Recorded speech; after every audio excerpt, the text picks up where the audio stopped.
of the Rebel Radio podcast. And man, what the hell was Zendaya wearing at the Dune world premiere for part 2? Telling you, dude. That's the first. I just, we texted each other about it, but I just came across it again on social media, and I'm just like, people put R2D2 next to her, like she looks like C-3PO. Yeah. I'm like, what? Or something out of Buck Rogers or what? Like, she just kind of look like Barbarella to me. What the fashion designer that came up with that thought that this would be a good idea, and the look on her face herself, she's like trying to smile, but she realizes, like, I think in her mind she knows, like, God, I look like a fucking can opener, or something. I wonder who paid her, because it's like, I'm sure that these actresses and actors are like billboards too. It's like, oh, what are you wearing? Who designed your, and every year someone tries to come up with something interesting. I think Miley Cyrus wore a bunch of safety pins, and that was her thing. And then, yeah, you've got you got Zendaya and her like see-through plastic armor, like whatever it was, Immortan Joe and stuff. I guess if she farts, you can kind of see her fart swirling around in that see-through butt plate. I don't know. Well, that and she, like, I mean, don't get me wrong, she's a pretty girl, but she doesn't have she doesn't have the body to pull that off. She just looked like this kind of really robotic. I don't know, almost like a child in a costume. It wasn't flattering, that's for sure. No. It wasn't.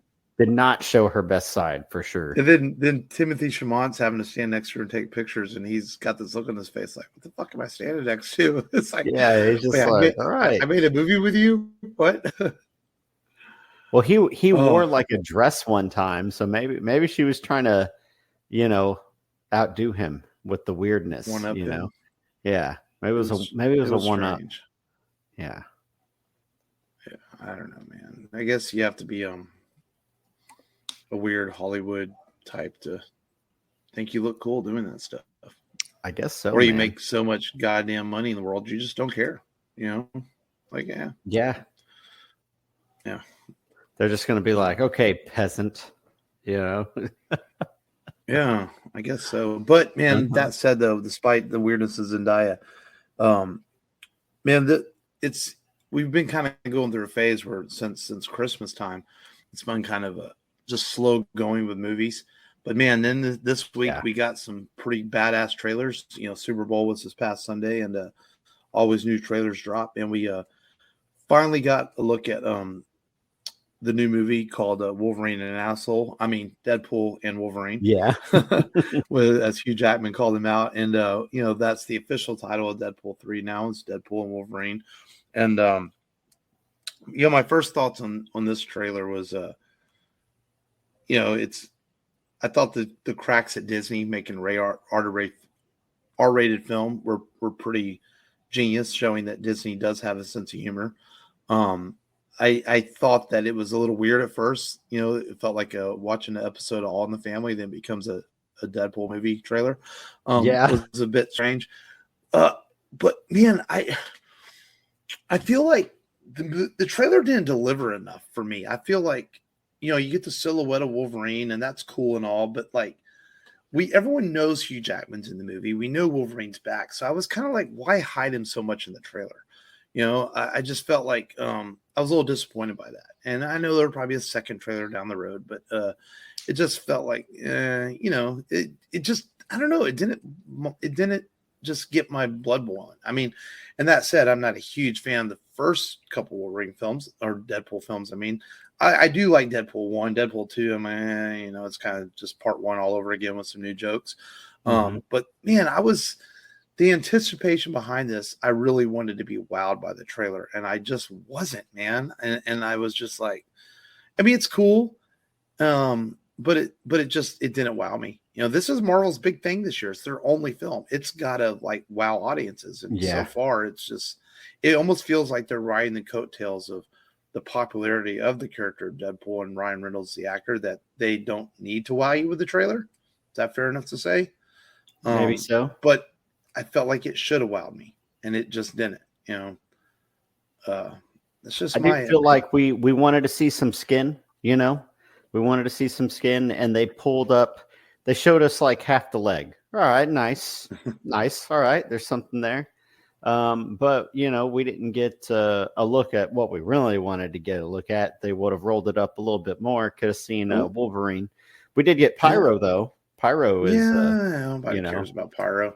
But I think it is a notion that they are going to have a lot of X-Men characters from the Fox films. And that's the thing. If all these rumored cameos and stuff are true, maybe they can only show so much without revealing too much. Yeah. So if that's the case, then at least show us Wolverine with Deadpool, instead of just him in a silhouette. I like the little Easter egg with Secret Wars, with the Void on it. It's the battle. I guess it's the battle world issue is what people deduced from the trailer.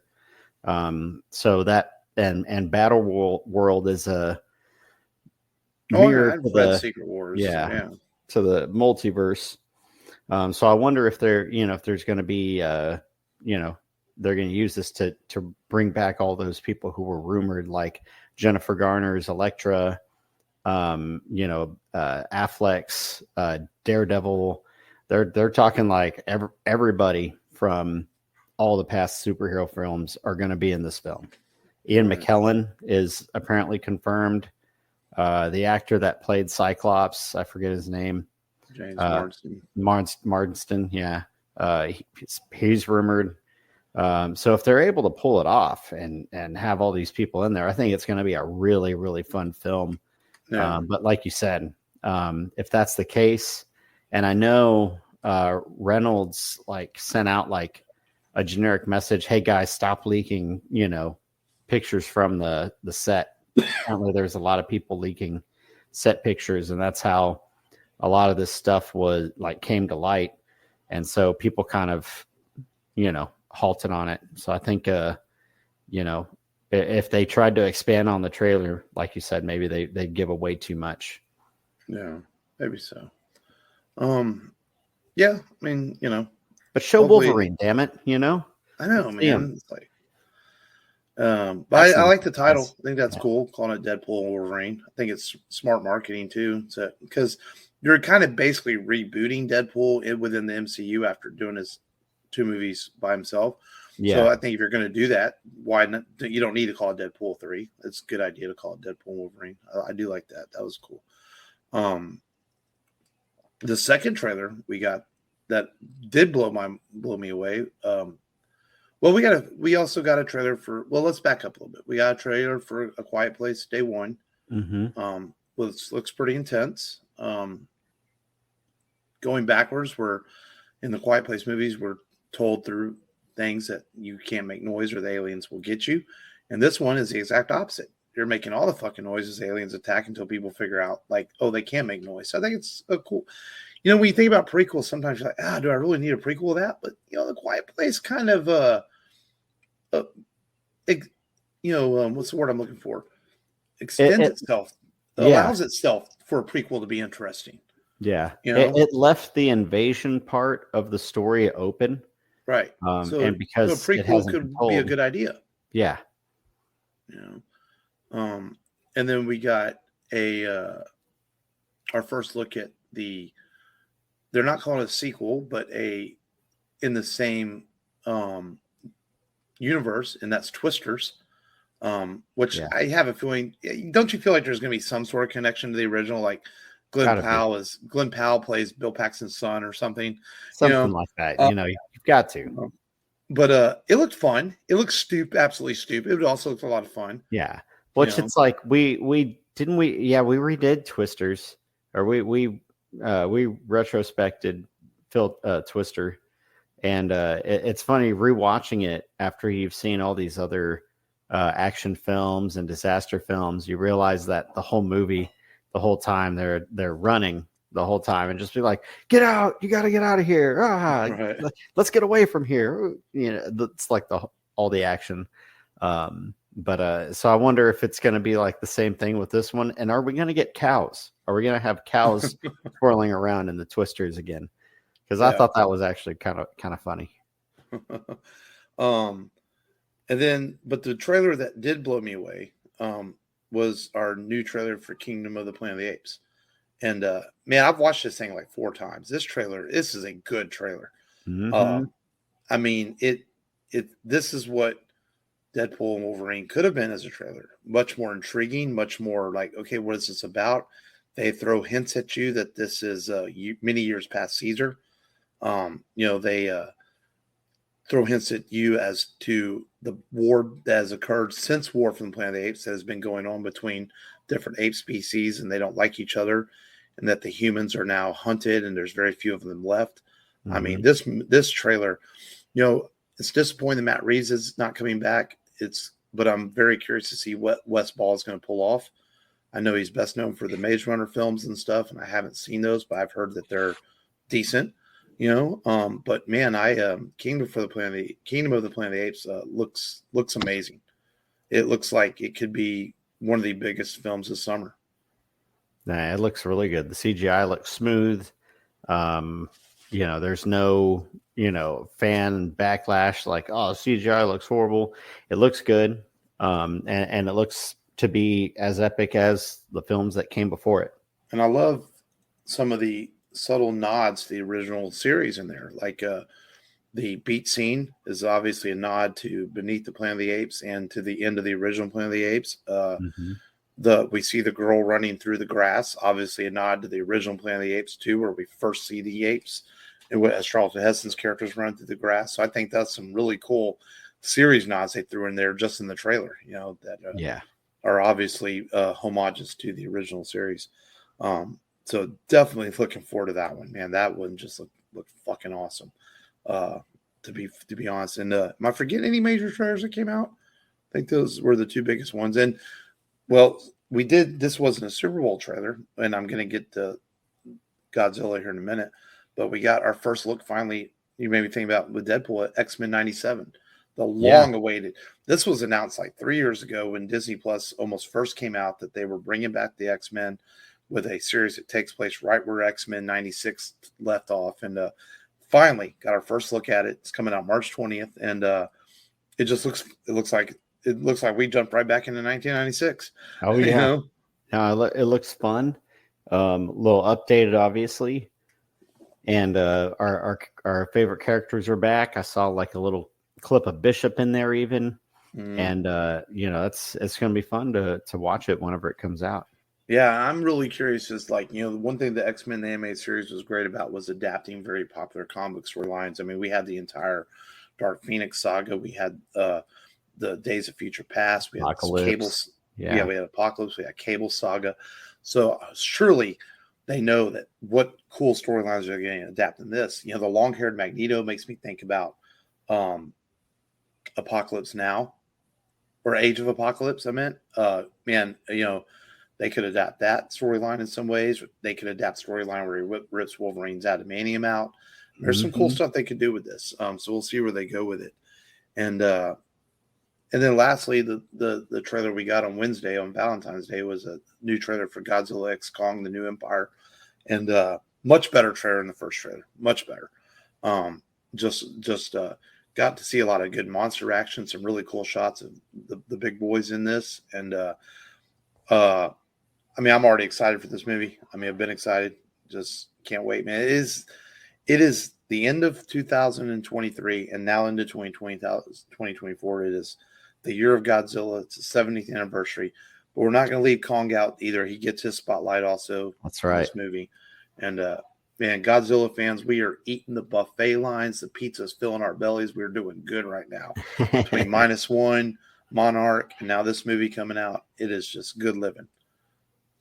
Yeah, man. I like how they kind of explain the gauntlet that Kong has on a little bit, which they didn't really have to. I feel like you could save some of those surprises for the actual film. Right. But it's cool that we got all that. We're getting got a lot of insight on this trailer, and man, it looks like Yeah, just awesome fun. awesome. The cool fun. thing about that, the Godzilla films, is you can have a really thought out, serious film like -1, but there's also such a huge sandbox for a fun film like Godzilla X Kong, and that's what's great about it, man. Yeah. And I can't wait. I know a certain 8-year-old who will be 9 by the time it comes out is super excited too. So it's gonna be a lot of fun. But yeah, man. So we had to talk all those new trailers, and along with some new trailers, I actually was able to watch last week. I kind of slacked, but I did watch a couple movies this week, man. And a couple older movies I had not seen. I was just browsing Netflix, and I was like, the first thing I watched, I checked out. I had not seen this with Woody Harrelson and Kevin Costner, The Highwaymen, where they destroy the detectives, where they go after Bonnie and Clyde. Mm-hmm. The movie works really well because of Woody and Kevin. They're really good in it. Other than the movie, where the movie doesn't work is it gets a little too long. It's like, they're kind of going from town to town trying to trail Bonnie and Clyde, and there's probably 20 minutes of this that it didn't need to be 2 hours and 15 minutes. You could have told this maybe an hour and 45 minutes and still told the same story. But I enjoyed it. I still liked it. I just felt like, okay, there was definitely some unnecessary scenes in it that would just drag the movie down a bit. But it's worth watching for Harold. Man, Harrelson, man, Woody's come such a long way from White Man Can't Jump. He's really become a really good actor in his older age, man. Yeah. He's just built for playing these older, disgruntled kind of detective, bad guy kind of parts, Not that he's a bad guy in this, but but him and Costner played really well off of each other, and that was a good little movie to watch, and I enjoyed it, and I remember being in Austin in 2018 for something, and South by Southwest was going on, and they were premiering the movie at South by Southwest, and I remember driving by and seeing this long line of people, and it said world premiere of The Highwaymen, and I was like, oh, that's pretty cool, and so I finally got around to watching the movie here a few years after it's been out. I remember seeing the scene on the teaser, and they're in a gun shop, and he's like, the Thompson, and they're picking out all these different guns. And they're like, which one do you want? And he's like, we'll take all of them. And I was like, damn. Yeah. Yeah, it was good. And I was doing some research on it about how accurate the film was. And man, the researchers for this film, like a lot of Bonnie and Clyde experts, consider this one of the most almost exact. There's only been a few films and some TV miniseries, but The Highwaymen's actually considered one of the more accurate portrayals, the way it was shot, because there's been some film versions, I guess, where Bonnie and Clyde get out of the car and get shot up. Not in this one. Yeah. Like the detectives did say, no, they were shot in the car on the side of the road. And so pretty amazing accuracy from what I was reading about what happened to them and stuff. And so I watched that. Then I watched, you never know what you're going to get with a Gerard Butler flick nowadays. But I was like, I'm going to watch this. So I watched Hunter Killer, his submarine movie he did a few years ago. And this was really good, actually.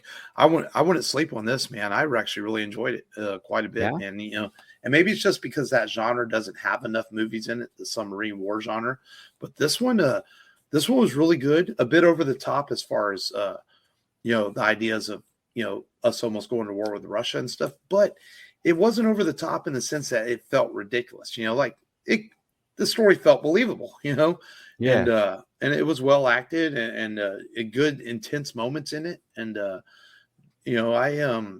some good action. And I was like, it went by 2 hours pretty quick. And I was like, wow, I just watched a random Gerard Butler movie on Netflix for 2 hours and I liked it. I enjoyed it. What's the world coming to? yeah, it was good, man. The CGI was very sketchy. It's not real good CGI because almost all the underwater submarine scenes are all CGI. There's no practical effects in it, and it's not good CGI. But I think the intensity of the story makes the movie still work with the actors and everything, because so you forgive the not so good CGI, I think, for that reason. Okay. So that's fair enough. But so I was able to check out a couple of movies this week in my spare time, which is amazing considering we started spring baseball practice this week and everything, but somehow I found time to watch a couple of flicks. Yeah. No, yeah, man. I watched some old flicks too. Ended up buying what I felt was a good Valentine's Day movie because the wife likes vampire flicks, and that's Let the Right One In. Or no, sorry, Let Me In, the remake, and she really liked it. And yeah, rewatched that as a Valentine's Day flick, and then of course, remake. Yeah, it's not as good as the original. Matt Reeves directed it. Even though you can watch it on Max. Yeah. But it was on sale for like $5, I think. Matt probably didn't look at that, but I didn't. Never do. But I still prefer the Swedish version. But yeah, I want to say I thought I bought the Swedish version, but maybe I didn't. Maybe I just found it somewhere. But neither version is like the book. It is in parts, but the book is probably honestly more gruesome and almost more. The book almost plays out more like a horror movie in some ways because of some things that happen in the book that don't happen in the movies. But at the same time, the stuff that happens in the book, you didn't really need in the movie, which is weird to say. The book just simply adds more elements to the story of her father or her surrogate father that aren't really necessary in the movie. But yet they're still kind of cool in the book. So, and that sounds really like weird. You almost have to read the book to understand that what I mean by that. It's like, this is cool and all, but I can see why I didn't put it in the movie. Because both movie versions want to focus more on the girl and the boy, which is the more important part of the story anyway. Yeah. That's the bulk of the story.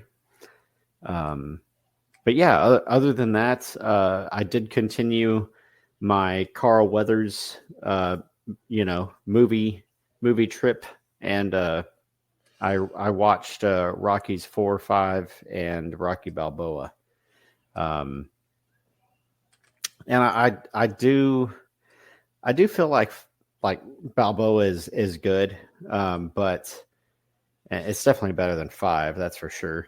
5 is just out of place. I don't like how they make Rocky out to be dumb again, like they did in 2.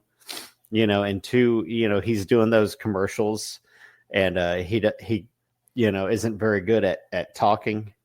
And then, but by 3 and 4, he's very 5's not so much he's dumb. 5 he's where he has the injury, brain issues. Yeah. And here's the biggest problem with 5, and it's touch always me and I'll sue. The biggest problem with 5 is it's always going to be this. There's no boxing match in it. Yeah. And the whole point of Rocky is to have boxing matches, and the street fight thing just didn't work. It was a bad idea. Yeah. Mm-hmm.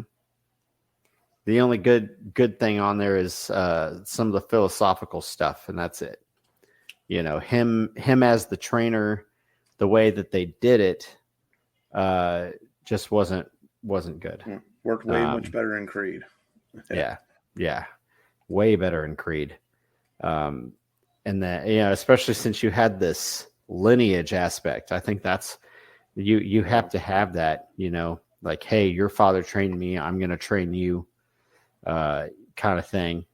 And, Rocky, being older, the This Is Now actor as his dad is, always, throws me off a little bit. And Jackie didn't realize that that guy was in the film too. The dad from This Is Us, if anyone's ever seen that. He plays Rocky's grown-up son. Wait, did you just admit that you've watched that sappy shit? I have. I've seen like the first season, I want to say. I'm sorry. I have, with Mandy Moore. I've heard there's not one episode that goes by that people don't cry. I heard every episode's a cry fest. It's very sappy. You probably had Jackie sitting there. You cried on her shoulder where she's over there like, you fucking pussy. She's like, it's okay. Sure yeah. Like, it's just so sad. It's sad. You better tell her I fucking said that too. I will. Oh, man. But I like the training montage in Rocky Balboa because he gets Creed's trainer again, like in Rocky 4, and he's like, you got calcium deposits on your knees, so hard running's out, and you got arthritis, so sparring's out. And it's like, all right, what's he gonna fucking do? How's he gonna train for this one? And he's like, so we're gonna have to focus on brute strength. I saw it in theaters. Yeah, Rocky Balboa. I like that he's older and he's basically, like saying, all right, you're old as shit, but well, let's kick this guy's ass together. And they're like, yeah, and then it plays the Rocky song, and he's running hard anyways with his dog. Fact, but no one's running with him. Yeah, it's probably the last Rocky movie I saw in theaters because all the Creed movies I saw at home. I saw Creed. I saw Creed in theaters. Yeah. Creed 3. Sorry, Creed 3. I kept trying to go see the first Creed in theaters. It just never worked out. But Rocky Balboa is probably the last Rocky movie I saw in theaters. Yeah, I missed the boat on seeing Creed and Creed 2 in theaters. I think by the time Creed 2 had come out, I was like, well, I guess the Creed movie was good, and so I watched it. And I was like, why didn't I go see this sooner? But yeah, man, that's what I checked out. Just went back in time again, Cool. Yeah. Sometimes you got to do that, man. Yeah, there's plenty of good relevant films that are still out there, and it's good playing them, for your younger ones at home, so that you can introduce them to that stuff, and they don't get caught up just wanting to watch that movies like the one that came out with Glenn Powell and Sydney Sweeney. Well, I mean, I'd watch that anything just for but you. Sydney Sweeney. Yeah, just for Sweeney.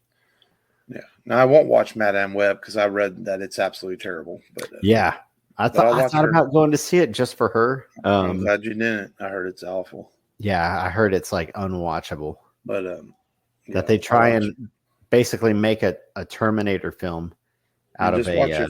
Just watch Euphoria too. She has some good scenes in that show. Yeah. So, but treat it. Yeah, I treat that like the like NFL games. Just watch the highlights, baby. The highlights are up there. Just check them out. But I was going to say something, but now I forgot what I was going to say. It doesn't matter. You got me distracted by Sydney Sweeney. Yeah. What movie are we doing today? No, I'm just kidding. Yeah. 10 Things I Hate About You. No.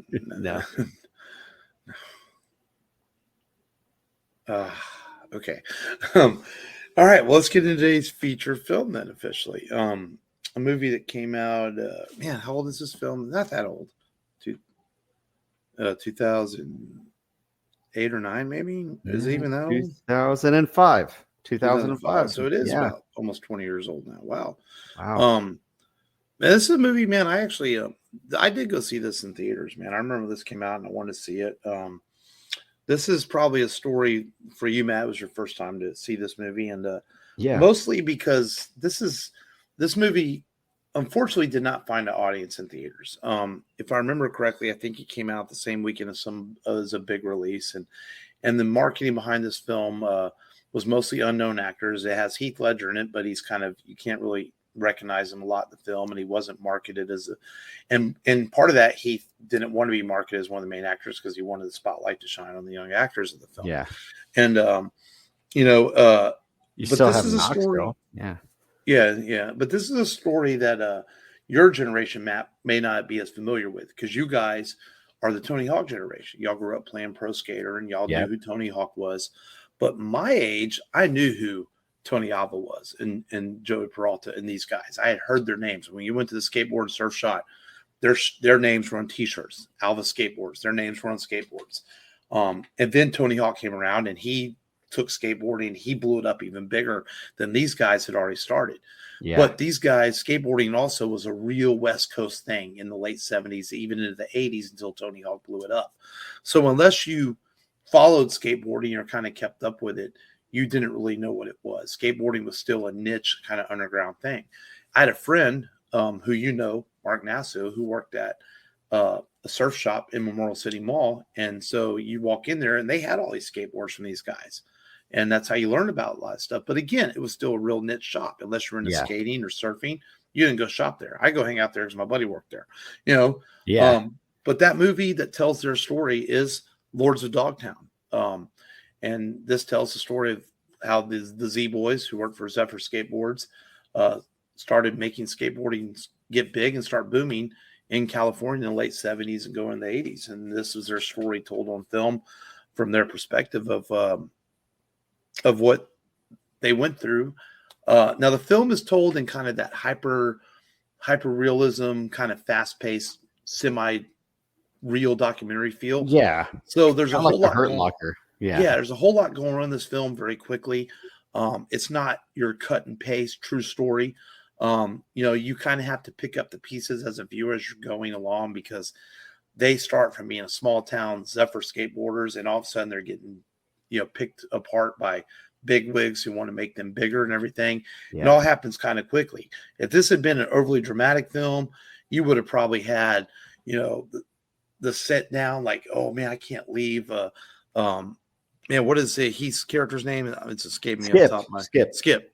Oh, I can't leave Skip. Oh, but yes, you can. And you'd have these, promote, but they do this a little differently. They make it more like, it's almost like watching a punk rock movie. Yeah. Is that fair to say? Which Rise Against does play in the film. During the fight scene. Yeah. So before I go too far into this movie, this is your first time to see this, man. Just give me your initial thoughts and stuff on it. Yeah, no, it's I mean, they set the tone right at the beginning of the film. You got Hendrix playing, and it's the 70s. They really capture the punk aspect of skateboarding, hopping fences and using people's swimming pools that have been drained out because of the drought that's happened. And in fact, the Z Boys doing this in real life caused a disruption across California. There were kids everywhere jumping in people's swimming pools because they knew that Stacey Peralta and Jay and Tony were doing this, and because that's how popular these boys were very quickly. You kids, get out of my yard. Yeah, it wasn't just in the movie. This was across California. It caused a craze. Yeah, kind of like Project X. It started. You had guys like just throwing random house parties in random houses, and then people started doing it. It's same concept. Seeing the friend in the wheelchair get pushed down into the pool. I thought they were gonna try and make him go up and down the pool, and I'm like, what are they gonna do with this kid in the wheelchair? But yeah, it's a great story. Skip is kind of like the mentor, and kind of keeps them together. And you just basically go through the story of how they got famous, and it's got the same director as 13, which was kind of like a gritty film, and they liked her for this movie, and you get kind of that same gritty style from this film. It was a surprise, like you said. The style of the film is different, but I like the angles that the skateboarding is kind of filmed from when they're going in the streets, they're going through traffic. It's showing, those nice angled action shots, and they're zipping through cars. They do a good job of capturing the personal issues that they go through, as they get more famous, and, they start, losing sight of their friendship and the skateboarding a little bit there. But Heath, man, this is like a top 3 performance for Heath. He's great. Yeah, he's great. And, I'm surprised that this film isn't touted a little bit more because of his performance. You've also got Rebecca De Mornay in the film. which I was stoner mom. Yeah, which I was surprised to see her in the film. I was like, man, the only thing I know her from is she's the hooker from Risky Business. And, so seeing her again, I was like, man, where's she been this whole time? But yeah, no, it's a simple story. And you figure, they're going through the same thing you figure most people would go at once you get hit with more fame and more money, more problems, baby. More money, more problems. Yeah. Well, and then talk about the cast, a lot of critics, I think when I was reading up on this about how critics reviewed this film, I felt like they simply just didn't pay attention to it. This movie came out in June of 2005. I'm not sure what it came out against, but I feel like this was that movie that came out in the summer films that critics saw and they ignored it, because overall, most fans like this movie. It's highly ranked on most websites. Critics did praise Heath's performance and the kids' performances, but they said the movie, I was reading that where they said things like, oh, the movie was too stylistic. It didn't know what it wanted to be. Was it a true story? Was it a documentary? Which tells me that critics just blew this movie off, basically. Is how I think Siskel and Ebert kind of said something similar. Yeah. They just, it tells me that critics kind of blew this movie off and started really paying attention to it. And, the movie's not even 20 years old, but it almost feels like it maybe was just a few years ahead of its time, if that makes sense. If this comes out in the 2010s, this movie fits right in with the style of films that are being made now consistently. Yeah. These kind of hyperkinetic kind of stylistic films. And I can see what Catherine, was it Catherine Hardwicke was her name? Yeah.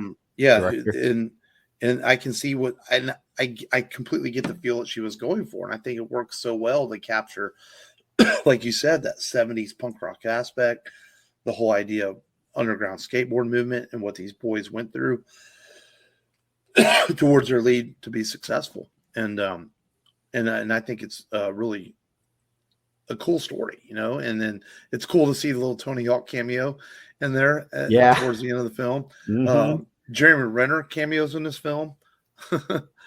Yeah, there's a few of those cameos. There's some character actors that I'm like, I can't pin my finger on. Before? Yeah, like you've seen them before, and you're like, man, it's like, what other film have I seen you in? They're in there. I'm not sure what the budget was for this film, but they were able to get some names in here. I tell you who's good in this too is Emile Hirsch, man. He's who plays Jay.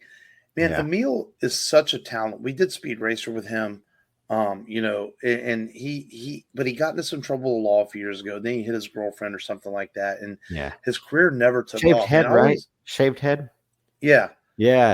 I always felt like, man, and there's a movie that's going to show up in my top 5 that he was in. We'll talk about a little bit in a minute, and he just like, man, I feel like Emile Hirsch is that actor that we're going to look back on as like, man, this kid could have been a star, but because he couldn't stay out of trouble in the law, he was never able to be that star, because he's really talented, man. He showed it in Speed Racer. He showed it in this movie, and he's just really good, man. And all the kids are good. We could count on more fingers and toes that we have. I mean, actors that have just screwed it up. Edward Furlong. It's like, I wouldn't say Edward Furlong was talented as Emile Hirsch. No, different talent. Young talent with Furlong. You're like, man, this kid, he's gonna go somewhere, but he's gonna go. My biggest problem with Terminator 2 is him. I think he's awful in the movie for the most part. Wow, he's really not good in the movie, Matt. I know you love Terminator. I love Terminator 2 too, but you really watch Edward Furlong. He's not very good in the movie. And if you really want to, if you pay attention to what he's doing, he's reading his lines off the cue cards for most of the film, and you can tell he's not great in that movie. Oh, Arnold carries the film, right? Arnold and Linda Hamilton's great. Linda Hamilton, yeah. I think Edward's best scene in that movie is I don't want to get off on a tangent, but is the scene where in Mexico where they go see her friend, and he's having the casual conversation and laughing with Arnold about getting him to smile and things like that. That part's great, but most of the movie, Edward's just kind of there. I don't know if he was, Well, and then whenever Arnold has to go, and But anyway, but the kids in this film are very good. You know, playing characters are real life. And the cool thing about this is that Jay and Tony and Stacey Peralta were all on set for a lot of this and helping Yeah. with the mannerisms of the kids and the way they acted. Helping with the stunts, which yeah, were very, very hard to do, especially with the camera that had to be. Yeah, and they taught the boys to do. The boys learned to skateboard for a lot of this because they wanted to be real. They didn't want to. They did use some stuntmen, but they tried to film as much as they could with the boys to keep it real. Yeah, and people did get injured, as you would suspect. There were some injuries. Yeah. I mean, was it the kid who plays Stacey? I think got the worst injury, if I remember right. Yeah. Yeah, hit the head. Pretty bad, twisted ankle or something like that. Oh yeah, the ankle. Yeah, and but since this movie came out, the real Jay Adams has passed on. He had a heart attack, and but Tony Alva and Stacey Peralta, they still make skateboards to this day. Tony Alva is an inspirational and motivational guy for young youths and getting with skateboard parks and things like that. And Stacey Peralta still runs a major skateboarding company to this day, and that's his claim to fame. And Skip is still alive too, and still runs a. I think you're ready. He still runs a Zephyer skateboard shop, and he still helps with kids as well and mentoring them and things like that. And the real Skip, all of them cameo in the movie. Skip, Jay, Stacey, Tony, they all have cameos in the movie. The real people throughout the film. And you'd have to look it up to pinpoint them, but they're in the film throughout. Which I think is cool. That they're still doing their thing out there, and to this day. And Jay, unfortunately. Jay, even though he passed away from a heart attack, Jay was the one out of the three that never got to the success that Stacey and Tony had. He had some success, but he couldn't stay out of trouble with the law, had a lot of law issues, assault charges, things like that. He was in and out of jail. And that's kind of why he was living in Mexico when he had his heart attack, because he was in too much trouble in the United States. Couldn't come in. Yeah. Yeah. And so unfortunately, Jay was not able to exercise his demons and deal with the price of fame and everything. And, but he's still very important to what the Z Boys did and their things they brought to skateboarding and making it popular. Yeah, man. It's, interesting. Well, you see, people do different things whenever they face challenges. These beer companies, when Prohibition hit, they started making root beer. Water, sodas, and bottling water. Yeah. And then, whenever you can't surf anymore, you skate and look at where it got them, and where it went to, because of that. So that's really interesting and to see that part of it. And they blew Skip off at first. They're like, man, we don't want to skate, man. And Skip's like, oh, but come on, man. And Skip encouraged him to skate, because of the surfing issue. And I think that's pretty cool. And when you go back and you watch, recent actors like Heath that have only been gone for, 15 years or whatever. And, just how good he was, man. But from his portrayal of the Joker to Skip in this, and man, Heath was just such a good actor, man. And if you haven't seen Lords of Dogtown, it's on Paramount Plus. Check it out, man, because it's worth it for Heath's performance and just a really cool story about something that's happened in history that maybe the Z Boys and making skateboarding is not as important as a movie about Watergate or some political significance or war or something, but it's still important to a lot of young men. Man, there's a lot of young men out there that this day still skateboard and surf across the world, and they knew who the Z Boys were, and they know that's why they're doing what they do. So I think a story like Lords of Dogtown to me is just as important as a historical film that has to do with the war. Yeah, no, it's a piece of history that made a big impact, and people are still feeling the effects of it today. I think it could have benefited from a different title. Because I think the movie doesn't do well enough portraying that part of Venice was known as Dogtown. Even I had to look that up. That's what they called it. So I think maybe they could have called it the Z Boys of Venice. I don't know, just something maybe a little bit more marketable, but it's fine. Yeah. But still a good film and fun to watch. And so that got us to thinking, man. We try and bring our top 5 back, at least once a month. And so we thought we would do a top 5 this month of our, not necessarily the best historical movies, but our 5 favorite historical movies. This is off top list, 5 movies that we really enjoyed watching that are historical. And this list, man, Matt, it's funny. this list was one of the harder ones to do because I'm trying to avoid making it 5 sports films. Yeah, because there's so many great sports films, right? But I'll kick it off, man. And my first film is an Emile Hirsch film, and that is the story of Christopher McCandless, and that's Into the Wild, man. Oh man, yeah, just a great movie, man. Where Emile Hirsch gives a fantastic performance. The story of Christopher McCandless, a young man who decides to go on a journey to find himself in his world and complete himself. He ends up ending up in the Alaskan wilderness and eats some bad berries and unfortunately passes away. Even in the movie, from his journals, we know that he was ready to return home at that point, that he had found himself. He was ready to move on with his life, but unfortunately, Chris never made it back home. But a great movie with a great soundtrack by Eddie Vedder and directed by Sean Penn, and one of my favorite true story movies. I really enjoy Into the Wild quite a bit. Yeah, man, it's been a while since I've seen that film, but yeah, I've got I try not to pick too many Leonardo DiCaprio movies and Brad Pitt movies, and so that was my challenge. But I've got Wolf of Wall Street, and I what's funny is I didn't see it until like recently. I didn't see it until like a few years after it came out. Such a crazy movie. Yeah, I think I saw like half of it, and then I forgot to watch the last half.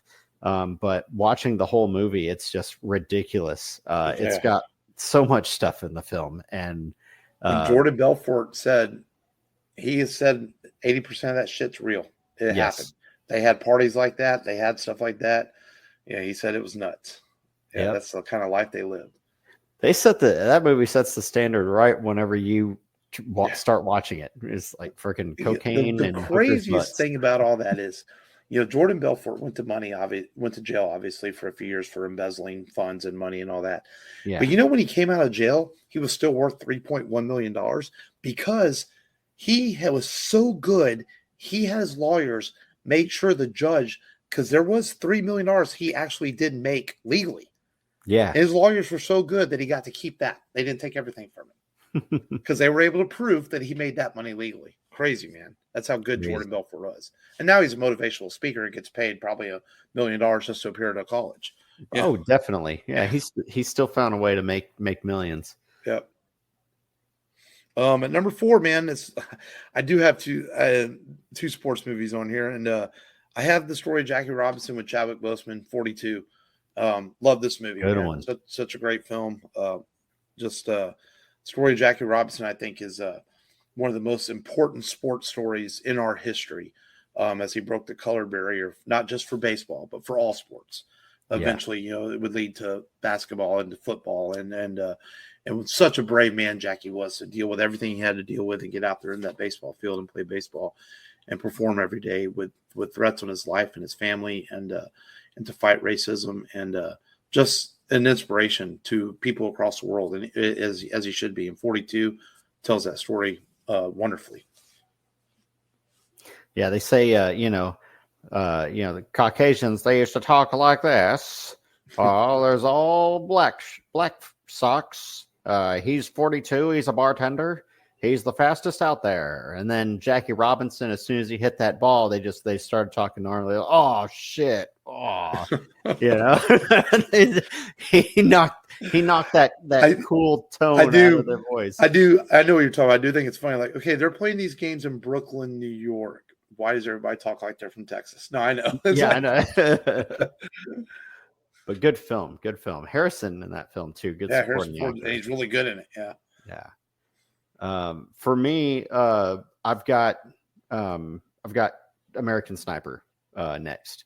I like that it wasn't. It didn't feel like a traditional war film to me, like Saving Private Ryan. Saving Private Ryan's great. Obviously, there's like 20 films you could put on this list.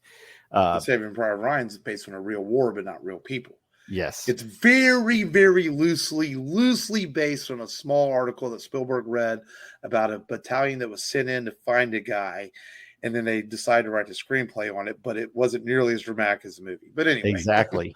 But yeah, so you got to be careful whenever you make the list, because there, some some stories are more watered down than others. I mean, I'll be honest. My number one is based on a true story, and the movie is very embellishes what really happened in real life. But we'll get to that when I get to my number one. Yeah.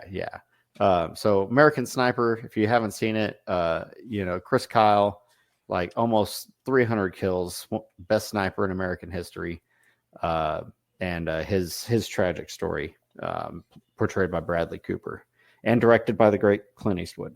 Well, my number three is also a war film, and that's Zero Dark 30, man. I think Catherine Bigelow's story and her telling of us going in to get Osama bin Laden is it's so fucking well done. It is such a fantastic film.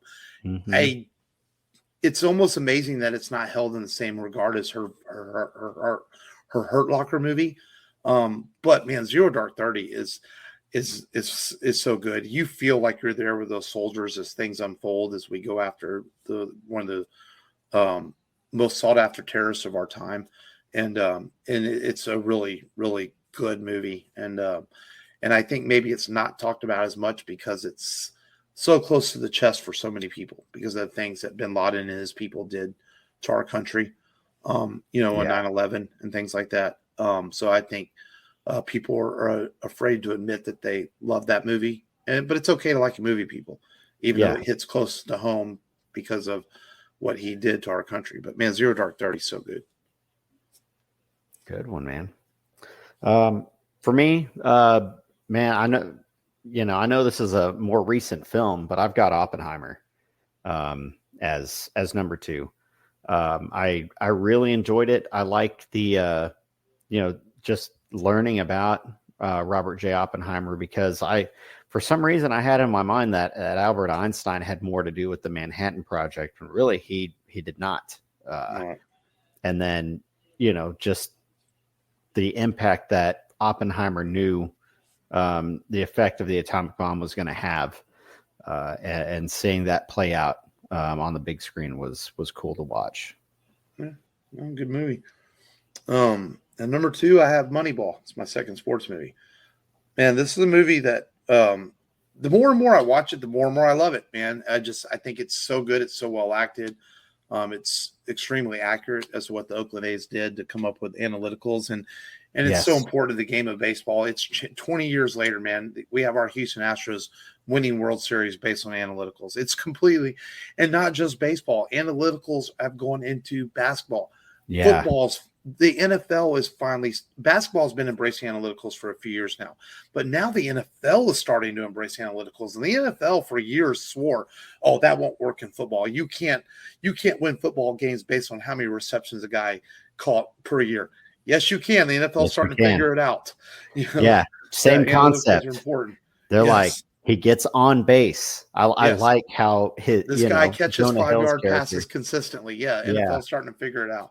And Moneyball tells that story about Billy Beane and the Oakland A's, and Brad Pitt is fantastic in the movie. So is the late great Philip Seymour Hoffman. Yeah, I like how Brad Pitt keeps pissing him off, and he's like, "Nope, you can't start him because I just gave him away." And that all happened. Art Howe has talked about to this day. The real Art Howe has talked about how him and Billy Beane, they don't really care for each other, even to this day. I've heard Art Howe on local radio here in Houston. It's like, well, he's going to Detroit, and I'm getting a couple cheeseburgers and a bag of Doritos for him. Art Howe's not a fan of Billy Beane. Art Howe's not a fan of what the current Astros have done, because I heard him say on the radio, he goes, hey, Art Howe's former manager of the Astros. He's like, hey, I love the fact the Astros won the World Series, but I still like old-fashioned baseball. Art Howe to this day stands by that. And maybe that's why you're not managing anymore, Art Howe. Might be. So number one for me, I've got Ford v Ferrari. Wait, did you do your number two? Thought Oppenheimer was. Oh, I didn't do. Ah, man. You must have skipped one. I did skip one. I skipped Catch Me If We Can. Oh, yeah. Well, that's okay. It doesn't have to be exact in 5. Yeah. I skipped it, I guess. But we reviewed Catch Me If We Can, Catch Me If You Can last year, and I was trying not to stack two, DiCaprio films on here, but I really liked him in Catch Me If You Can, and it's one of those films where if I get an itch, I'll just watch it because I love the story, even though it's a little over embellished as we touched on, it's, still a great performance by DiCaprio. Well, you revealed your number one on accent. We'll get to in a minute, but I can tell you right now, and I'm just going to be a little petty here. My number one's better than your number one, but that's as always. My number one won Best Picture, won all kinds of Oscars, and that is Braveheart. Man! I mean, one of my favorite movies of all time. Yeah, and I know that about Braveheart. I know the real story of William Wallace. I know that he didn't really sleep with the princess because that would have never happened, but they had to show some boobs in the movie. But most of the movie, the battles are pretty accurate. The legend of William Wallace are pretty accurate. He wasn't quite as hands-on. Most of his combat against the Scots was more behind the scenes, little small battles here and there. But the movie had to make it bigger and better and great battles. And Braveheart is just amazing. I love the movie. To this day, when Robert the Bruce portrays him, that is still one of the most emotional what the fuck scenes in cinema history to me. Yeah, man. And Braveheart is just such an amazing film. And we covered it on the podcast a couple of years ago, and just a great movie, man. One of my favorite, like I said, one of my favorite movies of all time. Yeah, man. It's like, and then when the Prima Natra shit, it's like when they rise up against the government. It's like that's some good sceents in that movie, man. Yeah. And then, Mel Gibson's butt is in the film, right? I don't know. Only you would remember that stuff. I think so. I think that's what won Best Picture. I mean, it's 40-year-old ass on that film. Just a great film, though. Yeah. So mine's Ford v Ferrari. It's adrenaline pumping. That's a guilty pleasure pick for you. I already know that because it's a good movie. But I think the 4 other movies you picked are better than that movie. I love like Oppenheimer's a better movie than that. Yeah, it is. It is. I like Ford v Ferrari too. Yeah. I like the what went into engineering that vehicle and how they beat Ferrari. And what's funny is it's a story that I used to make arguments about, whenever I talk cars with people. They're like, oh, well, it's like, Chevy's better or GMC's better. And I was like, well, it's like they didn't beat Ferrari. Ford did. The Ford GT did. And it was funny because I used to talk about this all the time. And, I knew some of that story, but whenever I watch this, I'm just like, wow, there's, seeing more to it. And, Henry Ford II and his involvement in hiring Shelby. And, I loved Carroll Shelby. He always, wanted to break the barrier of 200 miles an hour with the Mustang. And, I bought, his special edition magazine whenever it came out. So it's very much a guilty pleasure. I'm a big Carroll Shelby fan. I did read some stuff. I remember reading where they go to meet Enzo Ferrari at his office. I heard like that didn't really happen though. In real life, it was just a phone call. Yeah. Like Enzo Ferrari was so masculine, manly that he's like, no, I'm not meeting with y'all. I'll talk to you on the phone. Like he wasn't going to have his competitors in his office. Yeah. He's like, no, that's not fucking happening. So, but in the movie, you want to have the face-to-face meeting, it makes it more dramatic. Exactly. Yeah. Apparently Enzo Ferrari really wanted nothing to do with those guys at all. Like he was so competitive. He's like, I'm not talking to y'all. Yeah. Yeah. And Lee Iacocca did not go to Italy to go meet. Yeah. Enzo Ferrari. So, and I like that they had Lee Iacocca in there. I was like, oh my God, the guy who designed the Mustang, he's in there. Yeah. It's very good performances by Matt Damon and Christian Bale in that movie. So man. It's a good movie. That was a movie that surprised me when I saw it. I was like, and I ended up enjoying it. I think I own it. I bought a copy of it. I think I have it. So. Yeah. And my cousin saw it because he's a bigger car nut than I am. And he's like, you've got to see this movie. It's awesome. And I was like, really? It's that good? And I was, very surprised at how much I liked it versus, what I initially thought of it seeing trailers. Right. But yeah, it was a surprise for me. Yeah, I'm curious. You got me thinking. Did that movie get Oscar nominations? I'm trying to remember. I'm looking real quick. I don't remember. It won Best Achievement Editing and Best Achievement Sounding. It was nominated for Best Picture. Okay, so yeah, it was a pretty solid film. Okay. So, cool, man. So, good top 5, man. That was a fun top 5. A good variety there. Yeah. I got a mix of sports and dramas and military. Yeah. So we're going to move on to next week's film, a preview of next week's film, and a movie that you revealed to me at the end of last week that you'd never seen. And Lords of Dogtown, I wasn't surprised you hadn't seen, but I cannot absolutely fucking believe you've never seen this movie.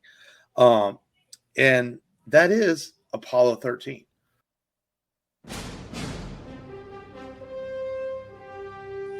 Apollo 13 flight controllers, give me a go, no-go for launch. You know that Easter vacation trip we had planned for Acapulco? Procedures. Go. Control. Go flight. There might be a slight change in destination. Really? Maybe say the moon. Booster. Go. Retro. Or go flight. GNC. We're go. And I take the controls and I steer it around FAO. We're go flight. for a nice, soft landing on the moon. Better than Neil Armstrong. Does it bother you that the public regards this flight as routine?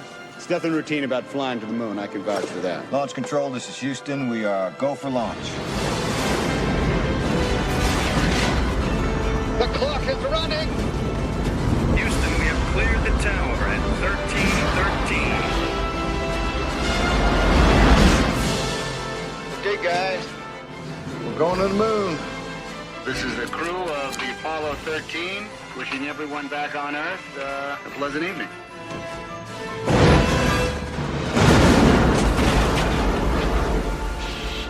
Houston, we have a problem. We got a wicked shimmy up here. Houston, we are venting something out into space. It's definitely a gas of some sort. Flight, the heart rates are skyrocketing. The Apollo 13 spacecraft is apparently losing breathing oxygen. The emergency has ruled out any chance of a lunar landing. Why are so many people here? Something broke on your daddy's spaceship. I have a request from the news people. Take it up with my husband. He'll be home on Friday. Flight, we have lost the radio contact. Econ, what's your data telling you? It's reading a quadruple failure. That can't happen. It's got to be instrumentation. The ship's bleeding to death. This rate, we're going to skip right out of the atmosphere, and we're never going to get back. We're looking at less than 15 minutes of life support in the Odyssey. We never lost an American in space. We're sure as hell not going to lose one on my watch. Odyssey, do you read me? How long does it take to power up the LEM? 3 hours by the checklist. We don't have that much time.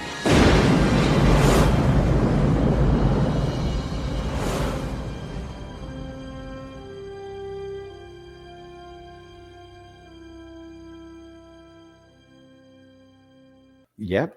Starring Tom Hanks, Bill Paxton, directed by the great Ron Howard, Kevin Bacon, Gary Sinise. Man, I just Dan. Yep. Another movie that was nominated for Best Picture, and this is a good film, man. And it's based another. We're just happy to be doing back-to-back movies based on true stories, and just a riveting film, exciting, based on a real story. As we work to get the Apollo 13 astronauts back home safely after a malfunction on their spacecraft in space. And so we get to talk about that story next week and look back on the true life tale of Apollo 13 and talking a great film that Matt's amazingly never seen. You know, there's some movies that it doesn't surprise me you haven't seen them, but this is one I'm really surprised you haven't seen, knowing that you like history and science fiction or real life science fiction. I'm just surprised you not sat down and watched this one. So that was kind of and it's a movie with Houston ties. Yeah. And then, this is the famous phrase, Houston, you have a problem. That's came from the astronauts on Apollo 13, or Houston, we have a problem. So, so that's gonna be a good one to talk about next week, man. It's on Netflix for anybody who wants to watch along. So it's easily available. So we'll be talking Apollo 13 on next week's show. Yeah. Until then, the Rebel Radio Podcast rebelradio.com for all your Rebel Radio needs and all the links to all the apps and all that good stuff. Our social media, and for you porn bots keeps trying to post porn on our Rebel Radio group page, I hope that your fucking ball sacks itch. But forever. But until then, thank you as always for listening. Continue to be safe out there. And as we move forward to our 10th anniversary and 400th episode coming up this summer, we keep bringing you some great shows. This has been Mark. This has been Matt. Until next time, remember, as always, just go there and do it.